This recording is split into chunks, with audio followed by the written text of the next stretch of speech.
Jamal and Ganja.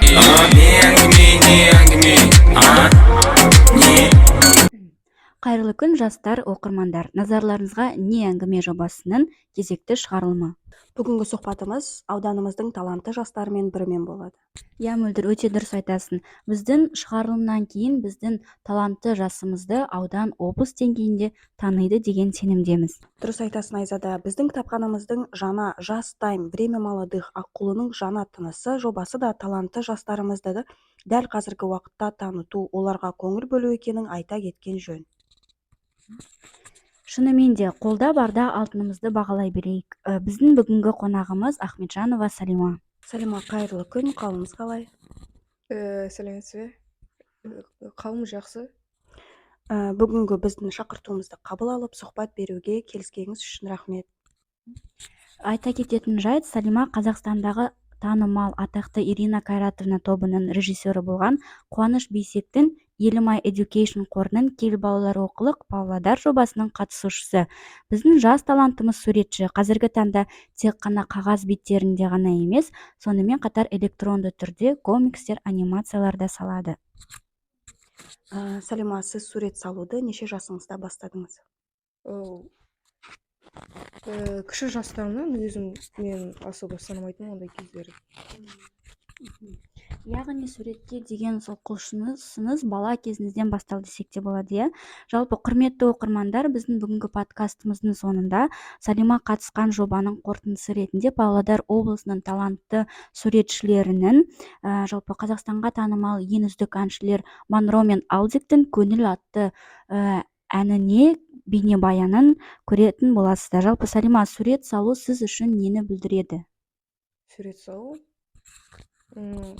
өмірдің смысл жизни деуге болады ғой. Өйткені одан басқа жақсы көретін іс жолы жоқ сізде? Иә, жоқ. Сізде сурет салуды белгілі бір стиль бар ма? Көбінесе қандай суретті салуға ұнатасыз? Ол стиль менде бірінші басталды с того, что мен басқа адамдардың суреттерін қайталай сурет салуды, аниме қараудан, и содан өзім стилім қайтады прорабатываться начал. Өте керемет. Яғни сізге сол жалпы аниме, комикс сынды бағыттар ұнайды, иә? Ну, не только, разный стиль бар. Жалпы ең ерекше жұмыстарыңыз қандай болды, және де ол сізде немен есте қалды? Бір өзіңізге ерекше бір жылылық сыйлайтын суретіңіз қандай? Ол Инстаграм аккаунттарда бір екі суретім бар, жақсы. Оларда особо смысл жоқ, но олардың стилистикасы және де сурет салуда цветовая гамма нравится. Сіздің сүйікті суретшілеріңіз бар ма? Кімдерді бақылап отырасыз? Зарубежный суретшілерді қараймын в основном. Олар никтарын өзім жаттамаймын, но Донатерс Савиный домның сондай мультфильм бар. Соның несі бар, авторы. Соның суреттері де ұнайды. Өте керемет. Білуімізше, сіз 11-ші сыныпта аяқтап жатырсыз, иә? Әрі қарай қандай мамандықты таңдау жоспарыңызда бар? Архитектор, наверное. Ну, как получится, да. Жақсы, керемет. Осы Кел балалар оқылық жобасына тоқталсақ, бұл жоба туралы қайдан естідіңіз? Маған түнде, отырамыз. Ол кезде еще мен ағамның, одноклассникім тоже. Туған күні болады, и сол кезде маған одноклассникім Ардан жазады неге WhatsApp-қа. Мынау жобаға қатыс деп. Сосын мен қараймын, бірінші ұқпаймын. Ну, потом посмотрела и согласилась. Осы жобаға қатысу үшін қандай шешім қабылдадыңыз? Біреулермен ақылдастыңыз ба, мысалы, осы жобаға қатысып көрсем қалай болады? На самом деле особо еткен жоқпын. Сразу, ну ладно, қатысам деп. И мамаға жаздым сол кезде. Мама айтты, қатыс деп. өте керемет. Жалпы біздің ата анамыздың бізге деген қолдауы бұл әрдайым балаға сондай бір өте керемет мотивация болып тұратыны барлығымызға анық. Жалпы бұл жобадан өзіңізге қандай тәжірибе алдыңыз? Жоба қалай өтті, іріктеу кезеңі қалай өтті, сол туралы толығырақ айтып бересіз бе? Ну, анда топ жатқан адамдар болған соң мен обычно өзім ауылдамын ғой, ешкім сурет салмайды солай. И топтық жұмыс істеуге болады ғой, адамдармен қайтады, басқа суретшілермен сөйлесіп новый опыт алдым деуге болады. Қайтады, сол жобада біз анда басында бізді үйретті жай графический планшетпен қолдануға, бірақ та мен ол инструментпен уже бұрыннан бері білемін. 2021 жылы бастадым ғой, мне кажется. Сол неден алдық та басында біз жай суреттерді үйрендік, сосын бізге андай заданиялар бере бастады, где надо сюжетный нелермен, анимация, потом бастадық біз уже в конце. Керемет. Жалпы мен осы кел балалар оқулық павлодардың жаңағы біз деректі фильмін қараған кезде іріктеу кезеңде сіздерге бірінші жануар және де қандай да бір жеміс жидектің суретін салу керек болыпты деп естідім, иә? Сіз қандай сурет салдыңыз? Мен сол кезде қайтады, такси таба алмадым. Мен опоздала. Мен басында оның алдына Диана менеджерға жаздым, то что мен не знаю, келе аламын ба жоқ па. И, короче, сосын мамаға айттым, то что мен қайтады, не знаю, может бармай қоямын деп басында вообще сомнение болды, потому что өте қиын болды сол кезде. Сосын келесі күні біз когда уже последний час болғанда Диас менің ағам алады да не, оказывается қалаға барайын деп жатыр. И бірақ орын болды. И оның орнын алып алдым. Басында жылап тұрған, то есть жылап тұрған жоқ енді. Хотя өзі кетіп қалға. Сосын мен оның орнына кетіп қалып. Сосын бардым анда. И анда мен Камала деген біздің неміз болады, тәлімгер. Ол мені встречает, бізді апарады, анда толып жатқан адамдар болады, толып жатқан ата-аналар даже барады. И мен, короче, вообще не знаю, о чем там было, мен пропустила бүкіл, маған даже не объяснили. И мен анда просто жанымда бір қыз тұрады, өз бетімен сурет салып тұр, любой нәрсе. И мен думала, может, мен тоже сурет сала саламын деп. И, короче, сурет сала салдым любой. Просто бір кісілерді. Сосын мен нем келген соң, мен анда жақындаймын, айтады маған то, что а че сен сол кезде пропустила, неге сұраған жоқсың? Неловко стало сол кезде. Короче говоря, мен все равно алды, даже если мен жануарларды салған жоқпын. Иә, дегенмен де сіздің сондай бір ерекше талантыңызды байқаған болар. Жалпы біз осы жаңағы көңіл деген бейнебаянды қарап шықтық. Жаңағы өте керемет, анимацияларыңыз дейміз ғой, өте керемет салынған. Жалпы байқағанымыз бұл клипте қазақи бір нақыштар, қазақи бір өрнектер өте керемет, өте жақсы байқалады екен. Біздің жастарымыздың осы қазақилықты ұмытпай, қазақилықты жаңа бір бағытта, мысалы, барлығымыз үйреніп қалғанбыз ғой. Қазақтарда тек ою өрнектер, оны ито мысалы жаңағындай осы бір электронды форматта дейміз ғой, ешкім сала бермейді дегенде. Ал бұл бейнеролик арқылы жаңағындай сіздер қазақтың бір изюминкасын көрсетіп жатқандарыңыз өте бізге жаңағындай өте қатты бізді қуантады. Жалпы бұл бейнебаянның сіз үшін қандай мағынасы? Мағынасы қандай?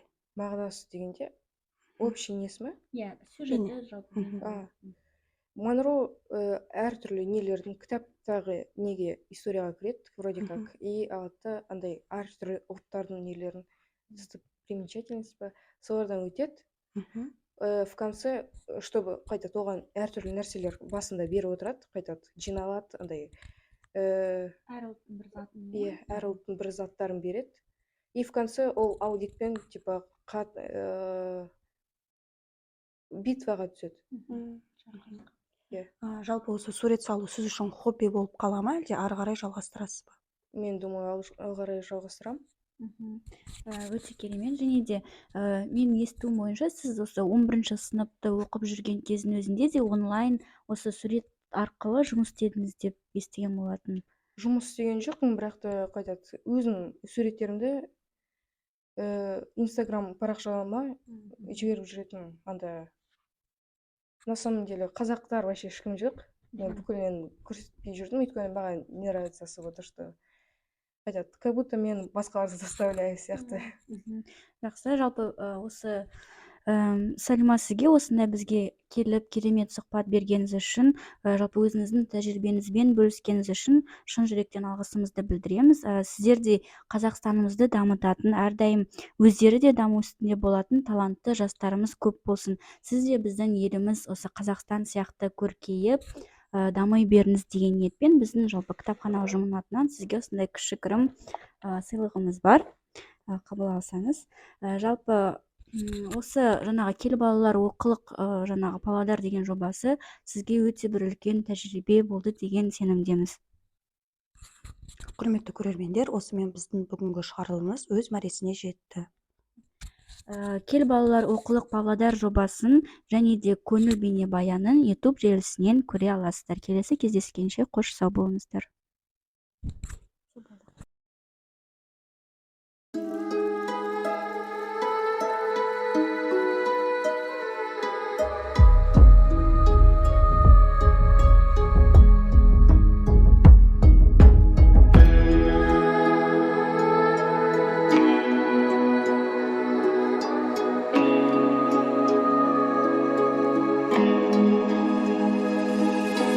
Бостандыққа жармасқан сөзбен біздер салғыласқан, ай жүзің сенің қалағаныңды ала алмайын, жоқты кең жата алмай тыныштық керек. Сөйтіп ерікпе күйіп, артқа қарағандар аз ба, биікпе күйіп, көңіл босама көңіл, менің көздерім алыста, ниетке толы. Тентек таспен көз жетпес қия, қанат қақталы ұясал, өзіңе өзгеге де болса ес ал, үзілмей барыңды бәрін бірге. Бірің қазақ, бірің дос, жыны келсе еркін бос, айлар өсіп берекесі қайтып келеді дос. Демесек болмай келешек тойлар, көремауды жояйын, жояйын,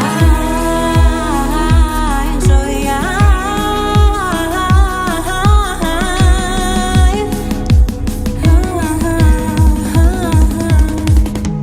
Бостандыққа жармасқан сөзбен біздер салғыласқан, ай жүзің сенің қалағаныңды ала алмайын, жоқты кең жата алмай тыныштық керек. Көңіл босама көңіл, менің көздерім алыста, ниетке толы.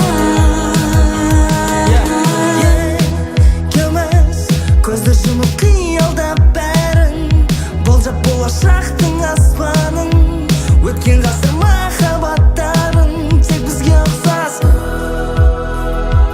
Көңілім тек саған баурай, көздерім тек саған қанбай, көздерім тек саған арнай. Аттай боламын жиірім, денем балқиды күйіп, жүрсің тек мені сүйіп.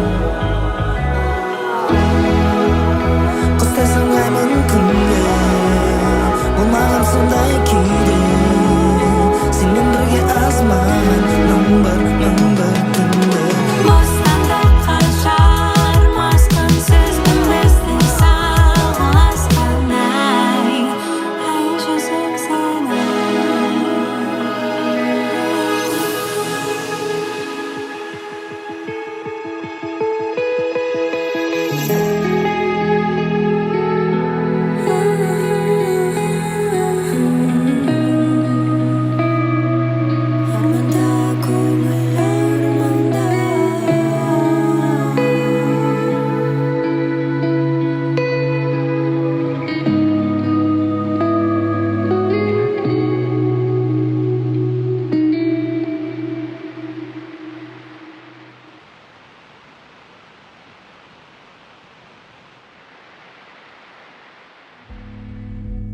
Сіздер бұл анимациялық бейнебаянды балалар жасағанын білесіз бе?